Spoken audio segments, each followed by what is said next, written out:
New host, new attitude. I'm Andrew Kalista. It's time to go on the record with For the Record. Commonwealth's attorneys and I have concluded that the NCAA sanctions were overreaching and unlawful. Someone's got bubble product, and you and I, as a consumer, are going to want to buy. The country needs a comprehensive energy plan. Welcome to For the Record, new season, new host, same topic, the Penn State Board of Trustees. Andrew Kalista here with Senator John Yudichak. Senator, we're talking Senate Bill 1240. You're the author of it. It passed the Senate committee in the summer. Where does that stand right now? We'll have to reintroduce the bill. We're going to continue to have conversations with my partner on this legislation, Senator Corman, of course, representing Centre County, and done a tremendous job on this issue and being just a bipartisan partner on the Penn State issue in terms of board governance reform. 1240, if you recall, would reduce the board to the 23 voting members. Unfortunately, in November, the board took action to enlarge the board beyond its 30 members to go to 38 with 36 voting members. They're clearly going in the wrong direction. They've doubled down on bad decision-making and unfortunately leave me with no confidence, and many members of the General Assembly with no confidence that they're going to get it right. Jack Wagner, the former Auditor General, I think said it best, that Penn State does not have the ability at the moment under the current leadership, under the current majority of the Board of Trustees, to heal itself. They need to have a partnership with the Commonwealth of Pennsylvania. We need to pass legislation, not only because it's right for Penn State and will create better governance, because it will be in line with state law. I fear that the action in November contradicts and contravenes state law in terms of established law from 1855 to 1905 to Chapter 40 in the Pennsylvania Code. They're taking action that is not in the best interest of Penn State. Now, that action that they did take, that was Chairman Masser's A-plus proposal that they passed out of a committee governance thing at the 11th hour after many proposals from Anthony Lombrano, yourself. And actually, Chairman Masser, on all these proposals, he's actually doing math, am I right, to make sure that the power block remain in power? That's correct. The most disappointing thing for me during this whole process, and we tried to reach a compromise. Senator Corman and I reached out, met with members of the board, sat down and tried to hammer out if 23 was too small, where could we get to? What would be the magic number? And I believed the magic number could be 27. It could still be less than 30. That would keep the representation of the alumni, the ag, the business and industry, and the governor. That would remove the cabinet secretaries. That would include a student representative, a faculty representative. I thought that met all the needs of the constituencies that were being heard in this process. But literally, they scratched out the numbers and realized that at 27, the power block on the board wouldn't have control. It shouldn't be about who has control. In fact, I'm not interested in who has control. I'm interested in the best governance structure for Penn State so we have a stronger, better Penn State. Clearly, our brand has been damaged by the terrible management crisis of the Board of Trustees since 2012. We need to get it right for Pennsylvania, for the students of Penn State, and for the future of Penn State University. Trustee Cliff Benson, who was appointed by Governor Corbett, said that it's a slippery slope that if they bow to Harrisburg. Isn't that a slippery slope that if the trustees ignore Harrisburg, because isn't the point of government to step in when people can't govern themselves? And I think Mr. Benson misses the point.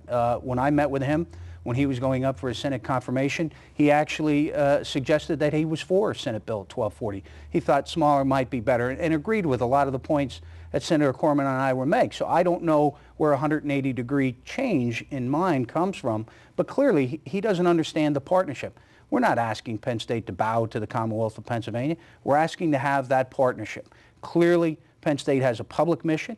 It is a public university, a state-related university. Pennsylvania's land-grant university. It frightens me that members of the board are trying to take Penn State from its public mission to a private mission. And you can't go between the two. It is a public mission. Let's look at the balance sheet. Just over the last year, we've added $950 million to the balance sheet of Penn State, yet we have the second highest tuition in the country. That should not happen. We are moving away from that public mission, and the poor decisions being made by this majority of the Pennsylvania State Board of Trustees clearly is taking us in that wrong direction. Do you think it's because, and I know trustee who's an alumni elected, Representative Al Lord, he said it's because there's too many lawyers. Lawyers always like to discuss everything and things like that. Do you think like trustees like Kenneth Frazier, who negotiated the lawsuit against the drug Vioxx for his drug company, and Karen Peets, the banking industry, like they have no trust among the American public. Do you think that those trustees are trying to take this and to make it a corporation and run the university like that? So as you say, it's taking it out of the public's hands. I think prior to the scandal, prior to the Sandusky scandal and post the Sandusky scandal, the mismanagement of the crisis, I think, magnified the poor structure that we have in terms of board governance. The fact that you have such a large board, at that time 32 members, with the president invested with far too much power, that you had this very narrow band of leadership, that there wasn't communication with the full board, that the full board wasn't engaged. So that's the point of our legislation, is to move it to the point where you have a fully engaged board, whether it's 23 or 27 members. That would demand of your time that you be fully engaged on the decision-making process.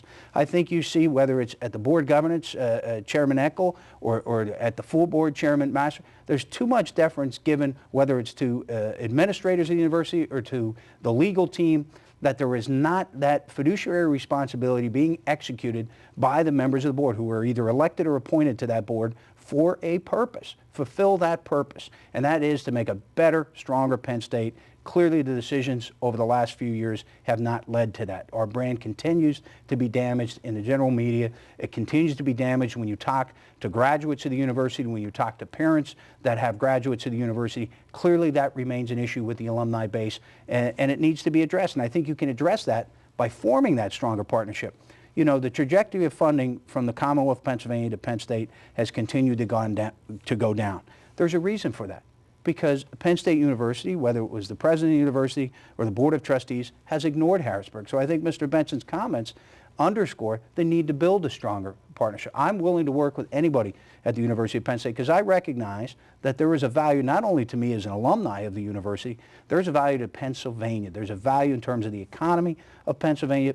Penn State has a presence in all 67 counties. It's critically important to the future of Pennsylvania. So that's why I was very pleased to see Governor-elect Tom Wolf step up to the plate and ask the board, along with Senator Corman and I and the 9 alumni elected, to say, wait, you're making a rash decision. You're allowing personal agendas to drive the Penn State agenda when it should be the Penn State agenda, not personal agendas. We're going to get into Governor-elect Tom Wolf in just a minute. We'll take a break. You're watching For the Record on WHVL.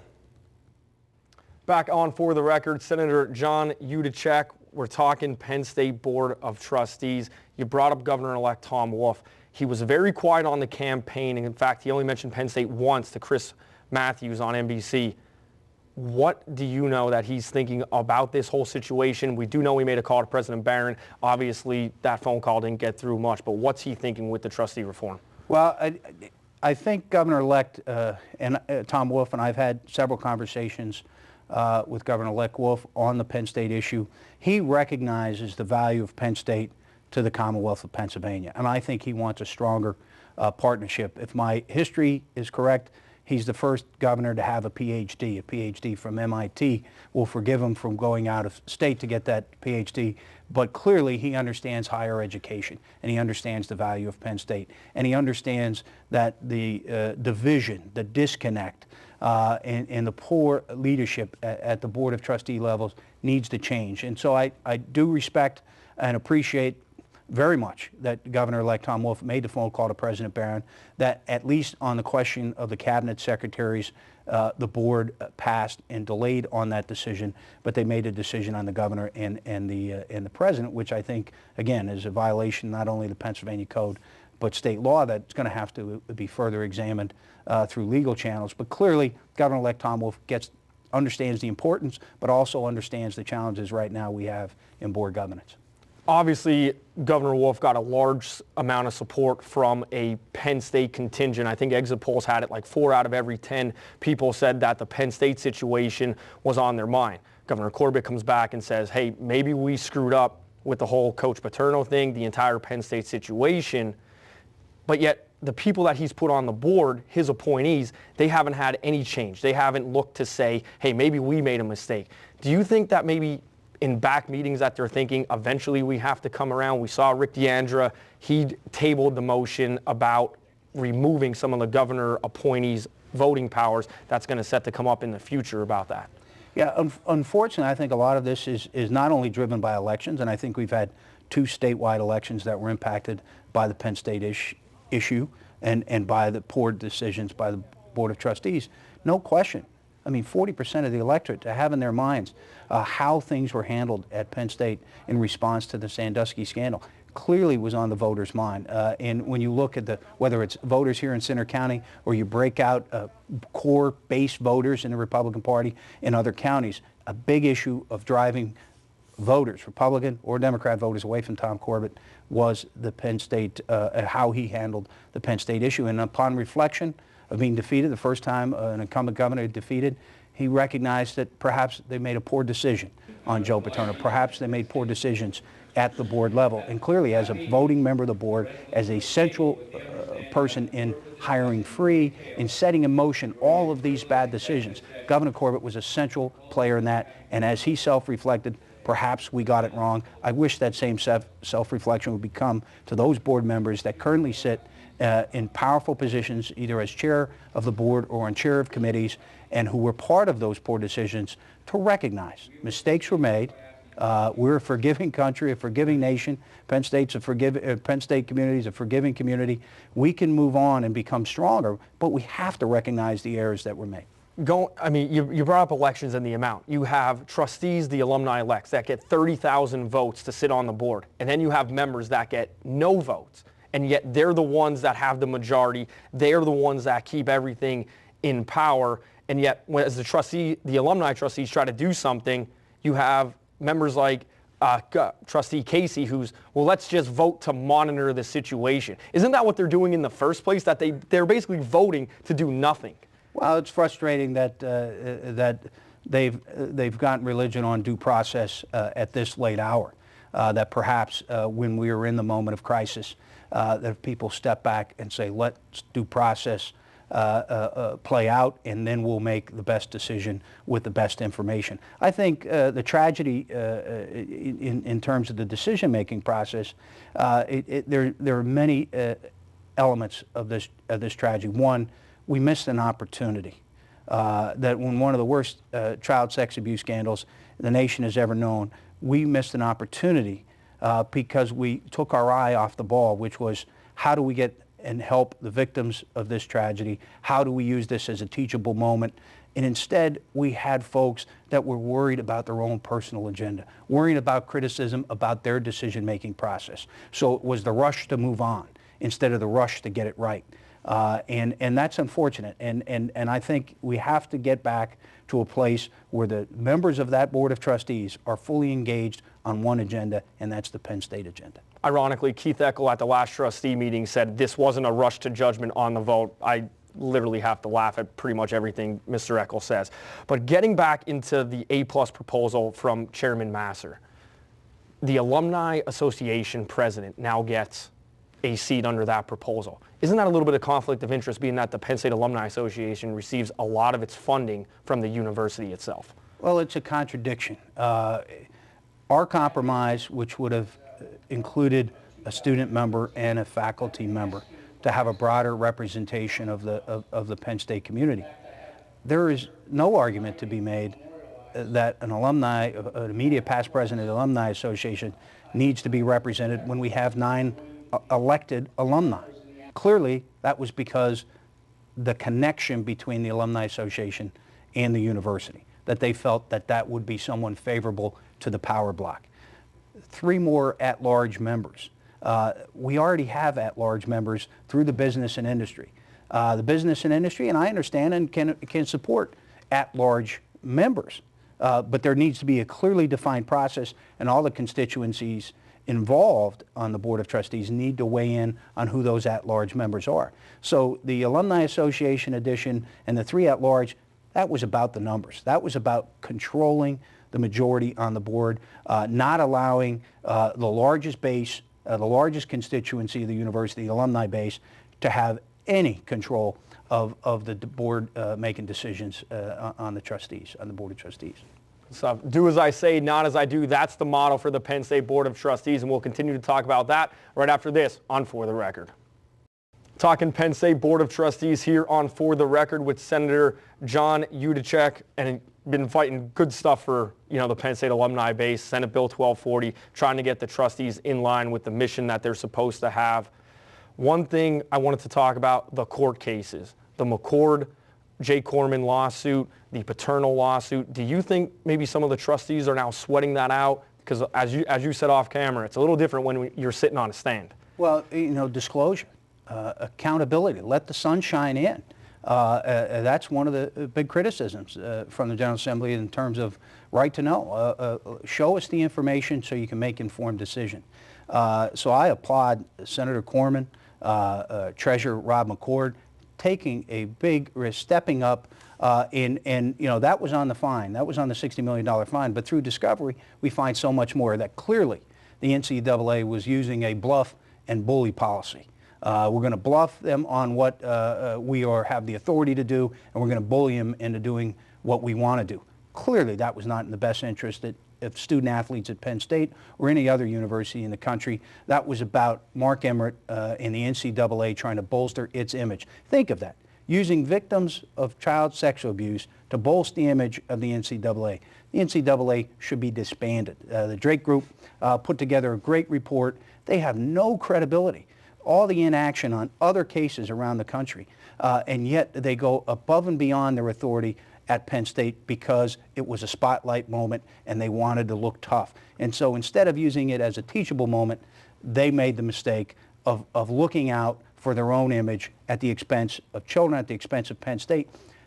And unfortunately, the Penn State Board of Trustees did not stand up and fight for the university and say, clearly you don't have that authority.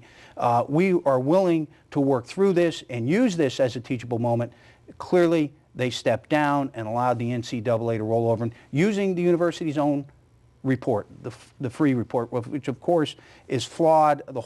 That has no credibility. Mr. Free has no credibility on this issue. He continues to lose credibility only because they have pressed on the court case. So again, I applaud Senator Corman, Treasurer McCord, the paternal family who have continued to press. The only thing, unfortunately, these guys understand is litigation, when they have to go on that stand and tell the truth. And the truth, as it's coming out, is very frightening for the Penn State community. And there's people up here around the situation that'll say the NCAA bullied Penn State, and then there's other people that say, well, Penn State kind of crafted this. And President Erickson was basically the judge and jury that was able to sign over whatever was presented in front of them. Isn't that how Penn State kind of got in this predicament in the first place? They said Graham Spanier was too powerful. And now you have, on the recommendations of Free, and then Erickson just signs everything over. What's his job as the president to actually do? We have not learned from the mistakes of the past. We keep making them. And that's what happens when you double down on bad decisions, when you refuse to acknowledge a mistake and repair that mistake and then move forward. We've doubled down. We've refused to acknowledge that. The majority on the Penn State Board of Trustees has refused to acknowledge that. That will play out in the court cases. And as they go and as that disclosure happens, clearly there was a collaboration between Penn State and the NCAA. The NCAA, as an authority that's supposed to be an independent, should have done their own investigation. To merely accept the investigation done by the university and the calls that this was an independent investigation, clearly that wasn't the case. And that will come out. And how shameful is it that members of the current Board of Trustees have to send a letter to the chairman to request information that has impacted the university to the tune of $160 million, that they have to request that information and threaten another lawsuit to get the information that the university paid almost $10 million for. That clearly points to poor decision making, that you have this power block on the board that refuses to get away from the personal agenda and perhaps the personal regret of the decisions that they made and saying, mea culpa, we made mistakes, but now we're going to get it right. I think the Penn State community would embrace it. We want to move on from this. The legislature wants Penn State to be a stronger university. The governor-elect wants Penn State to be a stronger university. But it can't get there unless we have a strong board governance reform, unless we have a Board of Trustees that acknowledges mistakes were made and we can move forward in a positive fashion. The alumni trustees, they have access to the free materials, but yet Chairman Masser this week releases a letter you have to sign a non-disclosure agreement. So how could they do they like to throw around the word fiduciary responsibility. If they discover something, it's in their responsibility to make it public because that's part of their job, but Master makes them sign that non-disclosure agreement. Well, that's disconcerting on many levels because my understanding is that Chairman Master is saying that the university granted anonymity to the folks that were interviewed, and we can't violate that anonymity. Well, then the Free investigation was an independent report. They told us that Free had access to do whatever he liked. They're not saying that Free granted the anonymity. They're saying the Penn State Board of Trustees did. So that suggests to me a collaboration that, again, undercuts the credibility of the Free report. Clearly, as a board member, you should have access to those documents. It's unfortunate that the current leadership is so sensitive to criticism that they are willing to sacrifice the greater good, which is a stronger Penn State. They're willing to sacrifice that because of these petty power battles on the board. I'm not interested in picking sides. I'm not interested in which side has power. Nobody should look at it that way. It should be looked at as how can we put the best governance model in place at Penn State. Look at what other national organizations suggest, the alumni councils, the trustees, etc. All of them suggest smaller is better, more effective, more engaged board members are more accountable board members. That's what we're trying to do with our legislation and our efforts. But the board's own expert, Holly Gregory, not even an expert on university governments, she recommends that it gets bigger, which I find hilarious. Senator, about 15 seconds. When can we expect this Senate bill to get passed in the full Senate and then passed in the House? Well, we're going to reintroduce a package. It may be different from 1240. We're going to continue to have conversations with Senator Corman, who I've said has just been an outstanding partner and friend in this enterprise. We're going to work with other members of the General Assembly. We recognize that Penn State is one of a handful of state-related universities, Lincoln, Pitt, and Temple. We're going to try to make sure that the laws that govern those state-related universities mirror each other. This, of course, has not been about anything punitive toward Penn State. This is about making Penn State a better university, and the way you do that is have an effective, engaged Board of Trustees, and that's what we're trying to fight for. That's what we're all about. Good stuff, Senator. Thank you for joining us on For the Record. We'll stay updated on this topic. We'll see you next week.